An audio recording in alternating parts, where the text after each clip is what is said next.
Hi, I'm Michelle Renee Hiatt of American Quilter Society. Welcome to my Modern Victoria Hunter Star series. This is going to be a 6-part series where you're going to learn to construct this fabulous quilt. In addition, I'm going to be sharing with you tips and tricks that you can use in your everyday sewing. I also am going to feature some of my favorite products. I love the Quilter Select rulers, rotary, and ruler handle. And they have this fabulous new rack that just holds everything for me.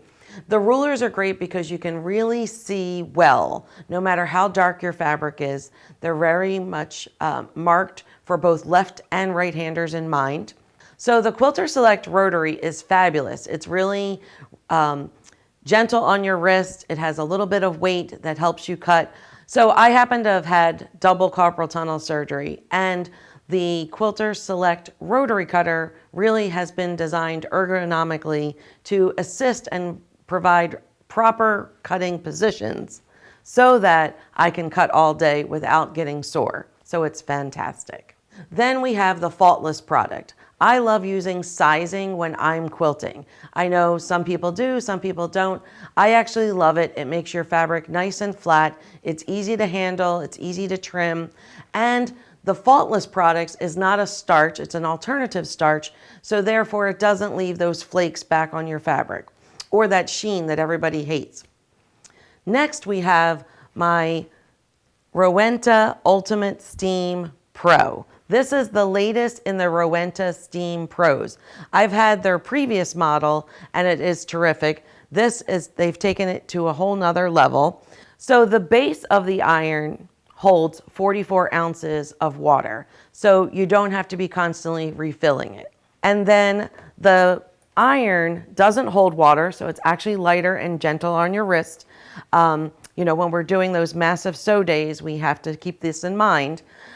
What is also fantastic about this iron is that it only steams on demand, and it has tons of holes that the steam comes out of, these micro holes, so that when you are pressing, the steam is distributed evenly.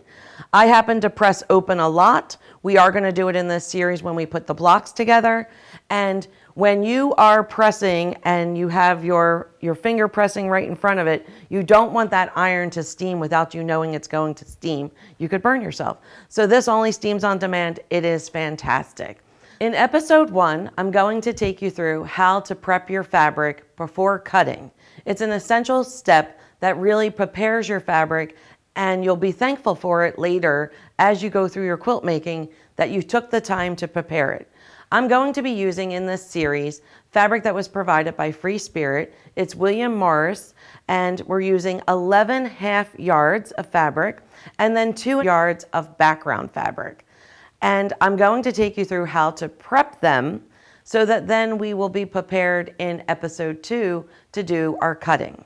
Let's talk about prepping our fabric. So when you purchase yardage from the quilt shop and it comes off the bolt, this fold is not necessarily an exact fold. You really should prepare your fabric by pressing it flat first so that you can get the actual fold. That will help you cut straight strips, which we need. So what I'm going to do first is I'm going to open it up. I am going to nip it and rip it to get a straight of grain cut. I usually come in about 1 inch and I just nip it there and then I rip it. And you're going to notice how unstraight the cut was, right? So if you had started with that, you would have not cut a straight strip. I'm going to open it up so that the full width of fabric is open, and then I'm going to be using my Faultless Magic spray. I like to start with the aerosol spray. I find it works best when I'm preparing the full width of fabric. Then once I get into piecing and pressing, then I use the spray bottle because I just need a little bit here and there. But this gives me the coverage I need when I'm preparing the full width of fabric. So I'm just going to spray it lightly, and then I'm going to grab the Rowenta iron and press. And you can see the Faultless really helps get out those wrinkles that have been here since that bolt the fabric was put on the bolt. And then I can, where needed, just on demand, use the steam to get out those really tough ones. All right, I'm going to go ahead and grab this other side. And then I'm going to work my way down through the full width of fabric. We have 2.5 yards for this project. And so you want to make sure that you're pressing all of it and getting it nice and flat. And I'm just going to move it up and keep working my way through to the end. Just applying the faultless as needed. And steaming as needed. And this isn't going to make your fabric stiff. It's just going to give it a nice finish and get out those tough wrinkles. Let me just go back to the other side. And I'm just working my way through. If you have a big board, you can usually get your full width of fabric.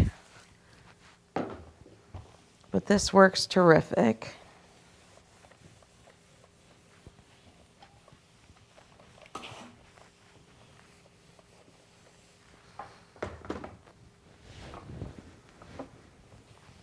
Iron does work fabulously.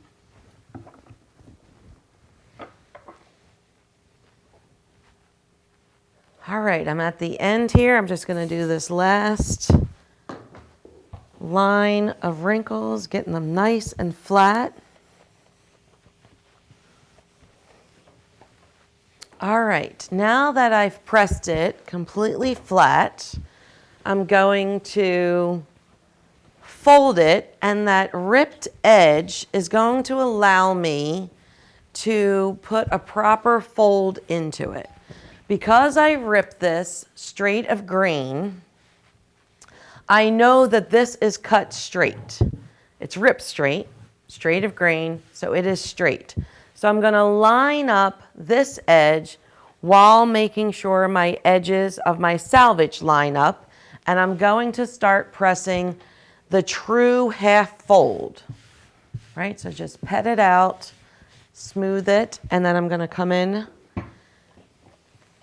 with my Rowenta iron and give it a nice good press.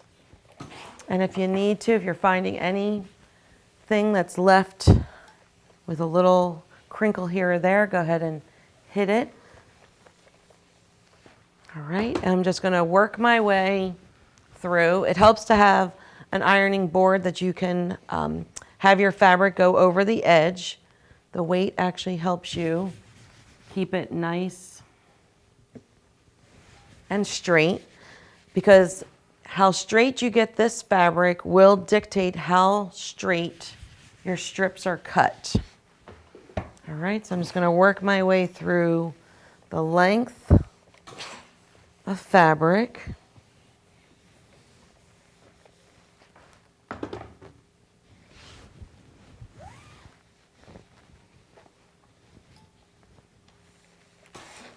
All right, I'm coming up here on the edge, and it's lining up nicely. And now one of my favorite tricks to keep this fabric as neat as I've just pressed it, I like to take my Quilter Select ruler, and I'm going to use it to roll the fabric to keep this 2.5 yards manageable while I do my subcutting, which will feature in our next episode. But this will keep it nice and neat. And I don't have to worry about having to repress it too much. All right, and then I just pull out my ruler, and my fabric is nice and neat. I'm going to repeat this same process with my 1/2 yard fabric. So once again, I'm going to open this up just like I did my width of fabric. Maybe. All right. Now this has a rip side already, so I'm going to go ahead and utilize that. And I'm just going to press each of my half yards open using my spray here. This faultless spray works fantastic in getting out all those little wrinkles.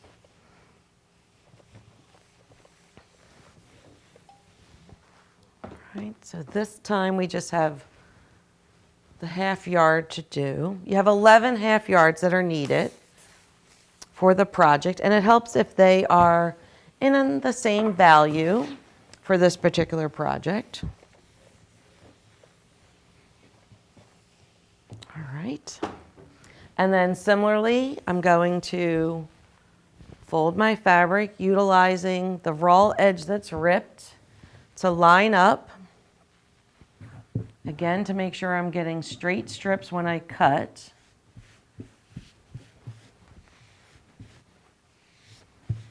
This Morris & Co. fabric is just beautiful.